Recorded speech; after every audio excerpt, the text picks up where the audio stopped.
And here in just a second, you'll see mine perfectly drop down right here, which means we'll be perfectly balanced. And we can take 710 for disconnected the car.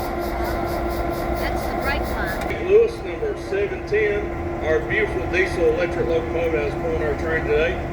Ladies and gentlemen, this locomotive was built in 1950. That is right, 1950, by the Electric Motor Division of General Motors. And yes, you did hear me right.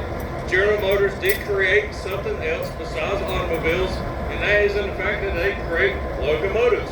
Now, the Electric Motor Division nowadays is no longer under GM control. They're under a familiar name called the Caterpillar Company, and they're still making locomotives to this day. But when this diesel electric engine was built in 1950, it was built as a GP 4-axle locomotive, or Jeep in railroad talk. And no, I do not mean a 4x4 Jeep. We will not be taking this locomotive off-roading today, thank goodness. GP in railroad talk stood for general purpose, which means this beautiful engine behind me would have been used for a little bit of everything.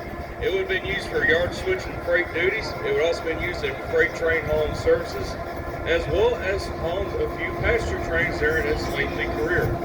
Now, the locomotive was served down through the decades with the Nashville, Chattanooga, and St. Louis, before eventually falling under Louisville and Nashville control, before spending its final days of service with the railroad I'm sure many of you have never heard of, a company called Amtrak. That's right, ladies and gentlemen, this did belong to Amtrak, but now it spends the rest of its days here at the Tennessee Valley Rail Museum as a regular on some of our trains, and it's personally one of my most favorite diesel locomotives here at the museum.